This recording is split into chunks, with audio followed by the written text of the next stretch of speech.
සුබ දවසක් යාළුවනේ. ඉතින් මේ වීඩියෝ එක මම අද අරන් ආවේ මගේ ගෙවත්තේ මොනවද මං හදලා තියෙන්නේ කියලා ඔයාලට පෙන්වන්න. මේ තියෙන්නේ බණ්ඩක්කා. මේ වගේ මම දැන් 6-7 පාරක් විතර අස්වැන්න ගත්තා. ඉතින් අපි බලමු ඊට පස්සේ මොනවද තියෙන්නේ කියලා. මේ තියෙන්නේ මිරිස් පැල ටිකක්. මේවට මේ රෝගයක් ඇවිල්ලා ඒ හින්දා මම මේ ටික අයින් කරලා තමයි තියෙන්නේ. මේවට මම බෙහෙත් කරන ගමන් තමයි තියෙන්නේ. දැන් නම් ටිකක් හරි ගිහිල්ලා තියෙනවා. ඊට පස්සේ මේ තියෙන්නේ මගේ බටු පැල ටික. ඒවත් දැන් ටිකක් ලොකුයි. ඒ වගේ මල් ඇවිල්ලා තියෙනවා දැන්. මේ වගේ තව ටික දවසකින් අපිට කරල් කඩා ගන්න පුළුවන්.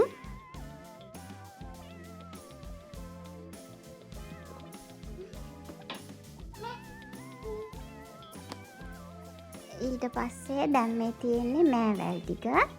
ඒ වගේත් මම දැන් 2-3 පාරක්ම අස්වැන්න ගත්තා. තවත් තියෙනවා. මේ තියෙන හැම වගාවක් ගැනම මම YouTube channel එකේ දාලා තියෙනවා කොහොමද කරගන්නේ කියලා මුලින් ඉඳන්ම. ඉතින් ඔයාලට ඒවා බලන්න පුළුවන්. ඉතින් මගේ channel එක subscribe කරන්න අමතක කරන්න එපා. ඊට පස්සේ මෙතන දැන් මම පාත්තියක් හදලා තියෙනවා. ඒකේ මම නිවිතිය තමයි හිටවන්න හිතාගෙන ඉන්නේ. ඊට පස්සේ අපි බලමු ආයෙ තියෙනවා මෙතන කංකුම් ටිකක් හදලා තියෙනවා. ඒ වගේත් මම දැන් ගොඩ පාරක්ම මේ අස්වැන්න අරගෙන තියෙනවා. තවත් අස්වැන්න ගන්න පුළුවන් හින්දා ඒ ටික හැමම මම තියලා තියෙනවා. ඊට පස්සේ දැන් මෙතන මේ මිරිස් තමයි හදලා තියෙන්නේ. මේවටත් දැන් මාස 4-5ක් විතර වෙනවා. මේ තියෙන්නේ මගේ රාම්බු අගාව. මේ වගේ නම් තාම අස්වැන්න අරගෙන නෑ. මොකද දැම්ම මේව ගලවන්න බෑ. තව සති 2ක් විතර තියලා තමයි ගලවන්න ඕන. එතකොට මේ වගේ අස්වැන්නත් මට ගන්න පුළුවන්. ඊට පස්සේ මෙතන මේ තියෙන්නේ නිවිතිය වැල් ටිකක්.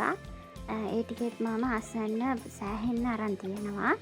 ඉතින් තවත් මේකෙන් අස්වැන්න ගන්න පුළුවන් හින්දා මම මේ ටික මෙහෙමම මෙතන තියලා තියෙනවා. ඔයාලටත් ඉතින් මේවා ලේසියෙන් ගෙදර වත්තේ හදාගන්න පුළුවන්. ඒ අතර තක්කාලි ගහකුත් තියෙනවා. දැන් මේ තියෙන්නේ බෝංචි. මේ පඳුරු බෝංචි. ඒ වගේත් මම දැන් 2-3 පාරක් විතර අස්වැන්න අරන් තියෙනවා. තවත් මට අස්වැන්න ගන්න පුළුවන්. ඒක නිසා ඒ ටිකත් ඔහොම තියලා තියෙනවා.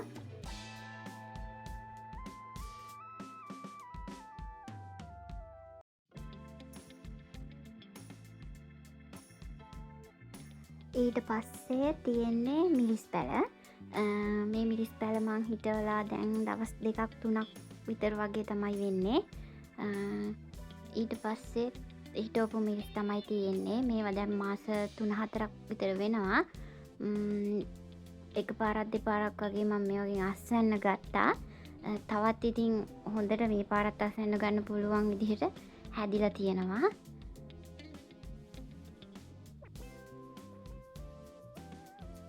මං ගොඩක්ම හිටවලා තියෙන්නේ මිරිස් පැල. මං ආසම ඉතින් මිරිස් වලට ඒ වගේ ගොඩක් අස්වැන්න ගන්නත් පුළුවන්. ඉතින් මෙන්න මේ විදිහට ඒවා හොඳට හැදිලා තියෙනවා බලා ගන්න පුළුවන්. ඊට පස්සේ මෙතන තියෙනවා ගොටුකොළ. මං ඒ වගේනුත් සෑහෙන්න අස්වැන්නක් අරන් තියෙනවා. මං ගොටුකොළ වගාව ගැනත් මගේ channel එකේ මුලින් ඉඳන් කොහොමද කරගන්නේ කියලා දාලා තියෙනවා.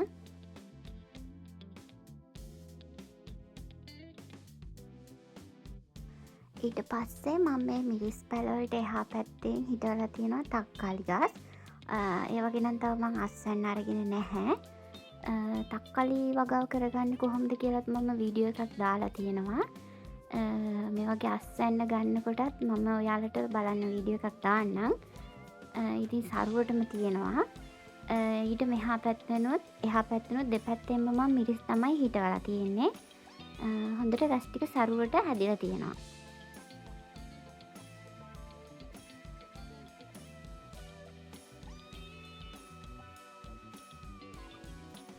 තක්කලි මිරිස් වලටයි ඉස්සරහින් මං කරවිලවැල් 6-7ක් හදලා තියෙනවා.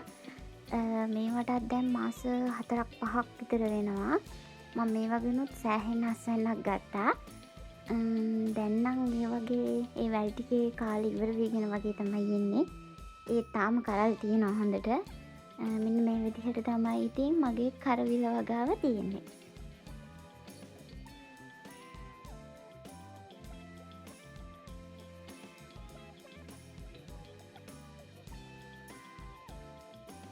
මං කිව්වනේ මගේ වත්තේ ගොඩක්ම තියෙන මිරිස් පැල කියලා. ඉතින් කරවිල වැල් වලට මෙහා පැත්තෙනුත් මම මිරිස් පැල හිටවලා තියෙනවා. ඒවටත් දවස් 3-4ක් විතර වෙනවා.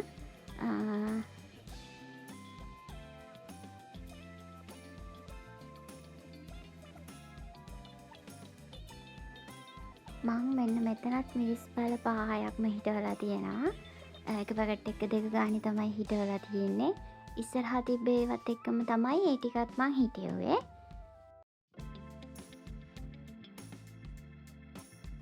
තව මම ගෙට උඩ පැත්තෙන් බටු පැල ටිකක් හිටවලා තියෙනවා. ඒවා නම් එච්චර සරුවට නැහැ. මොකද මට වතුර ටික එහෙම වෙලාවට දාගන්න, පොල් ටික දාගන්න බැරි වුණා. ඒ වුණාට ඒකේ අස්වැන්නත් මම දෙපාරක් විතර ගත්තා. තවත් හොඳට කරල්නේ බටු ගෙඩි හැදිලා තියෙනවා. ඒකට සරුවට හැදුන් නැති වුණාට මට අස්වැන්න ගන්න පුළුවන් විදිහට ඒක තියෙනවා.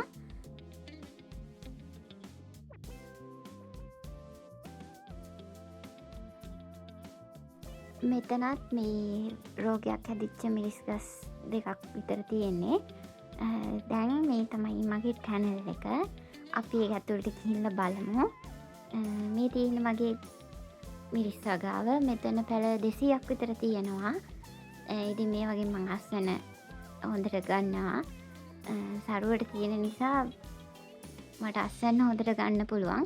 මං දෙපාරක් විතර මේ වගේ අස්වැන්න ගත්තා. මේ පාරත් හොඳ අස්වැන්නක් ගන්න පුළුවන්. මිරිස් වගාව කරනකොට හොඳට මිරිස් වගාව ගැන සැලකිලිමත් වෙන්න ඕන. මොකද මේවට ලෙඩ රෝග බෝ වුණාම ගස් සවුත් වෙනවනේ. ඊට පස්සේ අස්වැන්නක් ගන්නත් බෑ. මේ ඒක නිසා හොඳට ඒ ගැන දැනගෙන කරන්න ඕන. ඉතින් මම මිරිස් වගාව ගැන ගොඩක් වීඩියෝ කරලා තියෙනවා. ඔයාලට මොකක් හරි ගැටලුවක් තියෙනවා නම් මට කමෙන්ට් එකක් දාන්න. මම දාන්න විදිහට මට පුළුවන් විදිහට ඔයාලට මම මේක කරගන්නේ කොහොමද කියලා දෙන්නම්. ඉතින් මගේ channel එකත් subscribe කරන්න අමතක කරන්න එපා.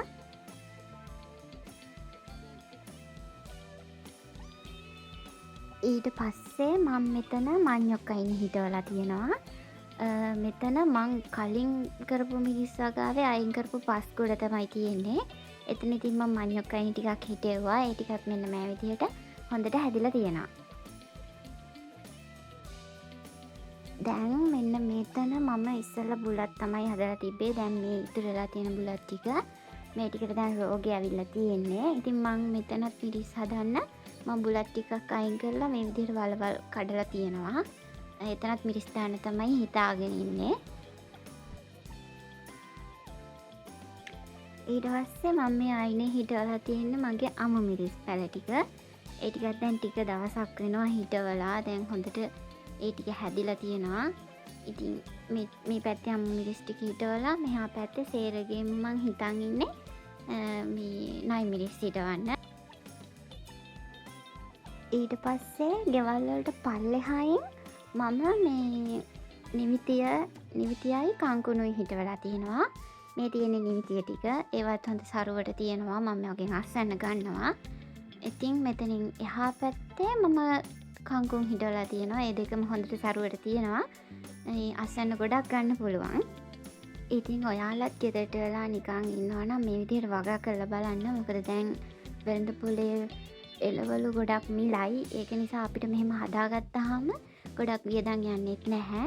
දැන් මම මේවා හදාගෙන තියෙන්නේ ගෙදර පාවිච්චියටම තමයි. මට ඕන වෙලාවට වත්තෙන් මට ඕන දේවල් කල්ලා ගන්න පුළුවන්. ඒක කියන්න තේරෙන එක මාරම සතුටුයි. ඒක කරලම බලන්න ඕන. ඉතින් ඔයාලත් මේ වගේ වගා කරලා බලන්න. එහෙනම් ඉතින් මගේ ඊළඟ වගා වීඩියෝ එකකින් හමු වෙමු.